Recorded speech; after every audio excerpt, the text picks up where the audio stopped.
I put on 1,522 miles on our Grand Sport, so let's talk about some of the things I love versus some of the things I'm not too impressed with.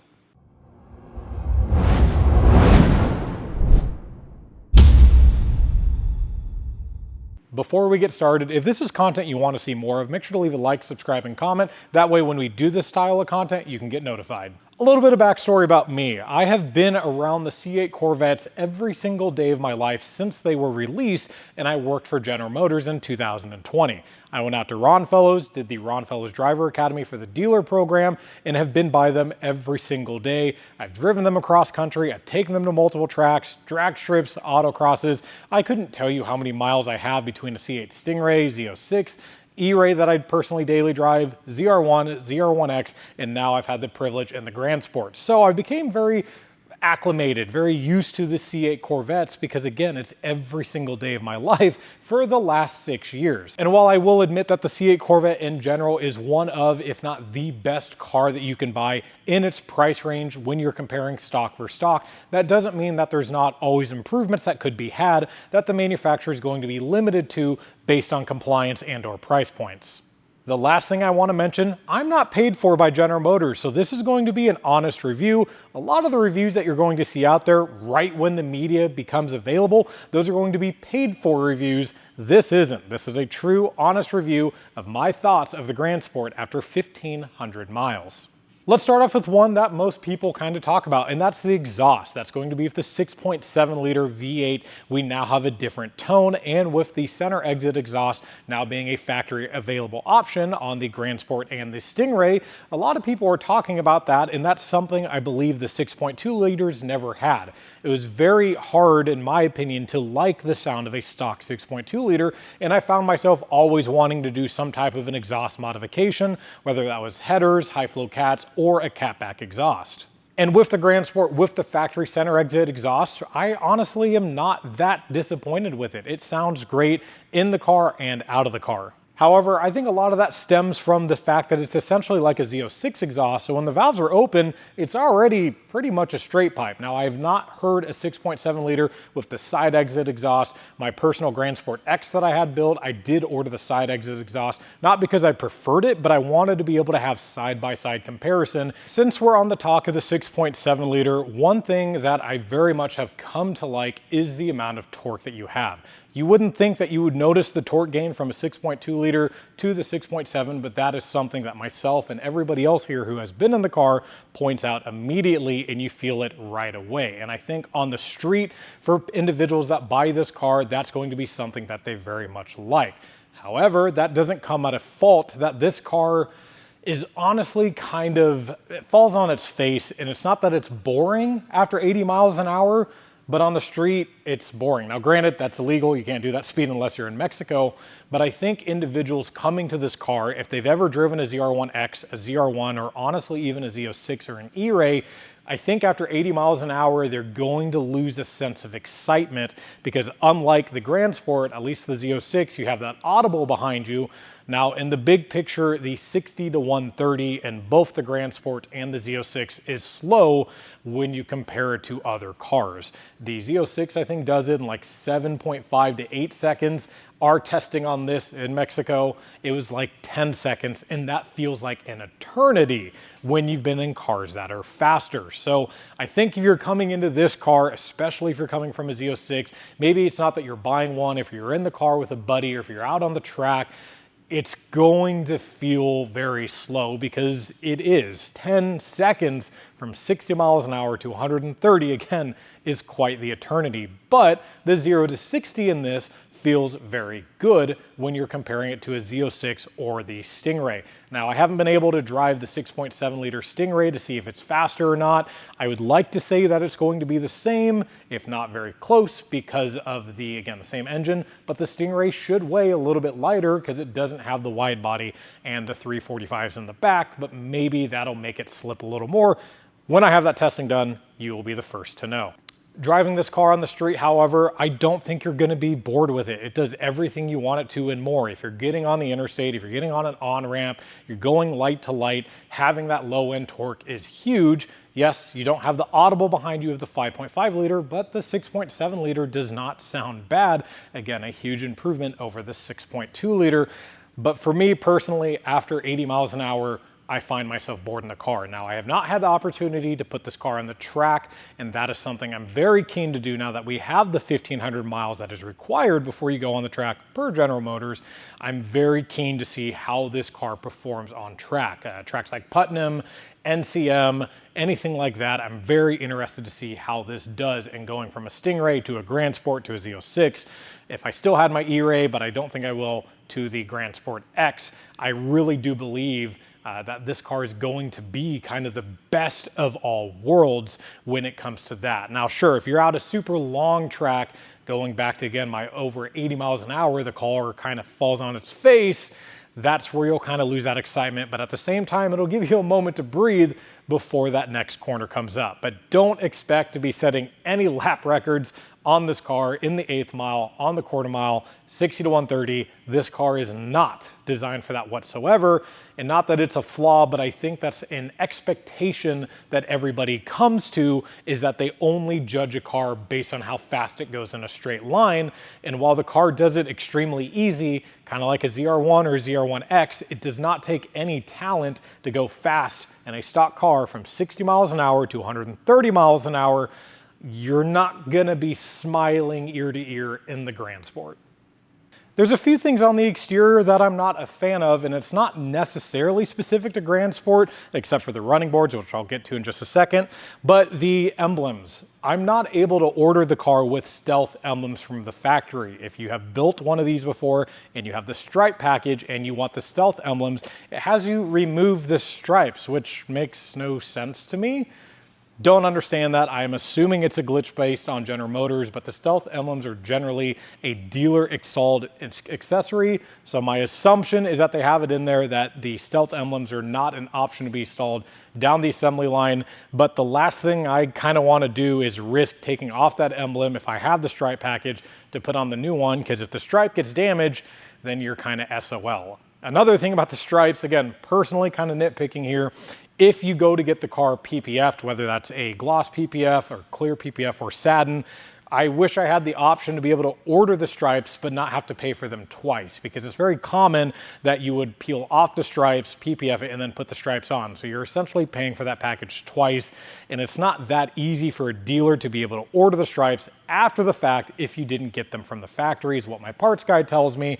Just, again, a little tiny thing. I think from an owner, we understand, but generally the people at General Motors, it's just something that they don't see or necessarily deal with, because they may not own the cars or do the modifications that you or I would after the fact. Two other exterior things that I don't care for in the Grand Sport. One is not specific to this car, but it's the ride height. We talk about this over and over and over and over again, and it seems as though when General Motors releases the cars, the ride height is lowered.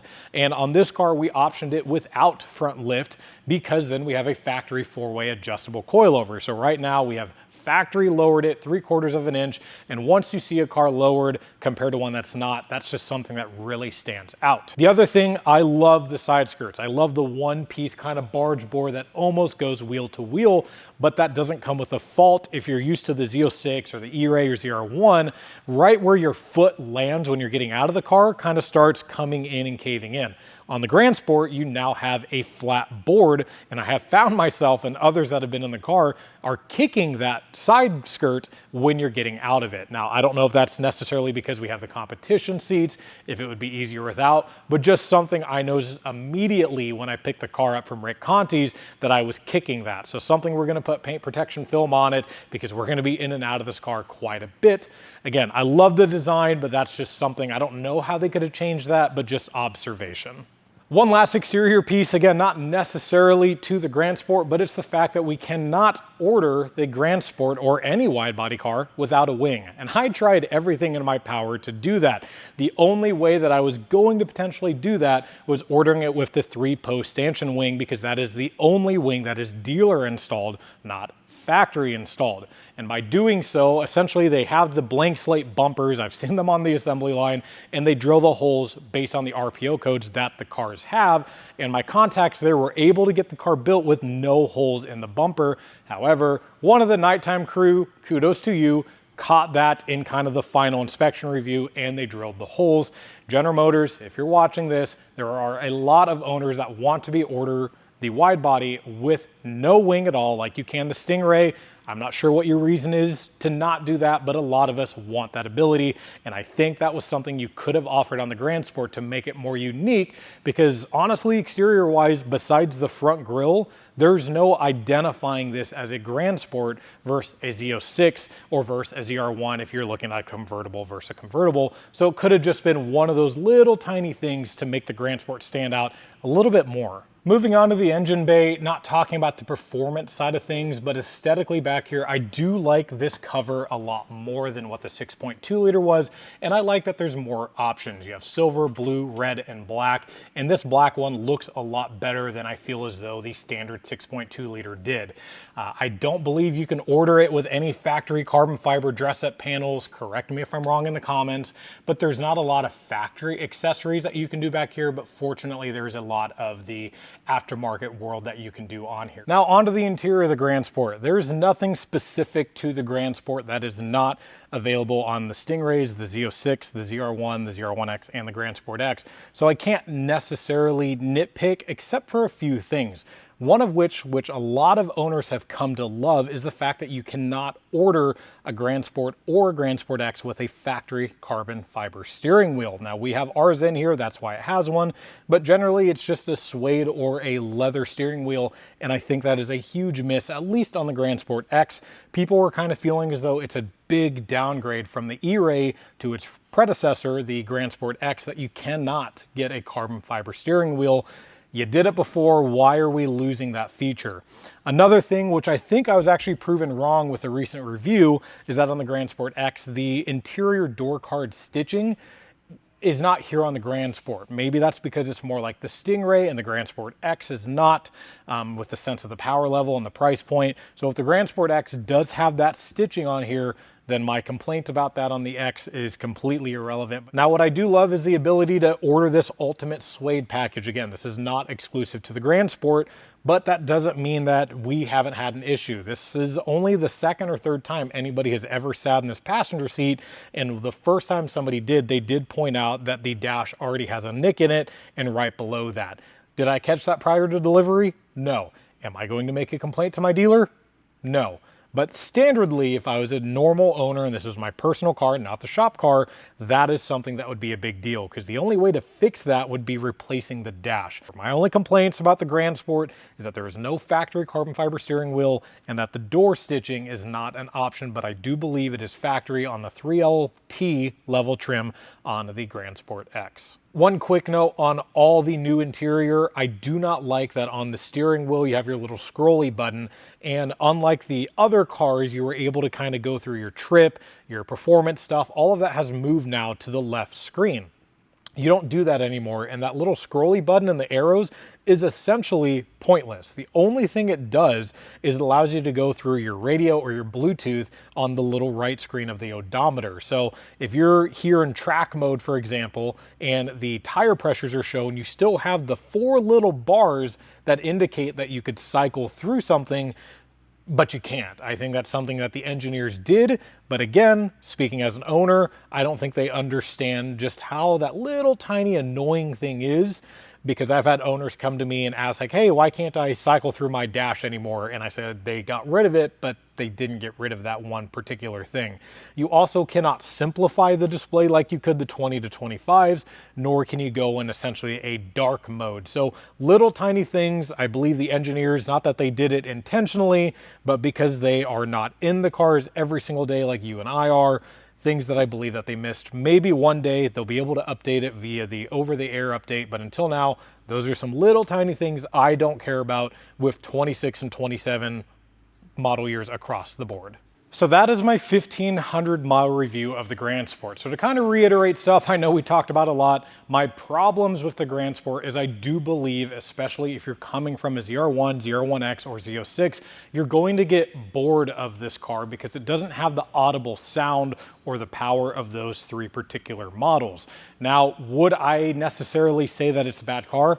Absolutely not. I think the car is fantastic, and the only reason why I'm not buying one is because the Grand Sport X is coming down the road. If I was in the market to buy one right now, the Grand Sport would be the #1 car that I would buy because it checks every single box of mine personally.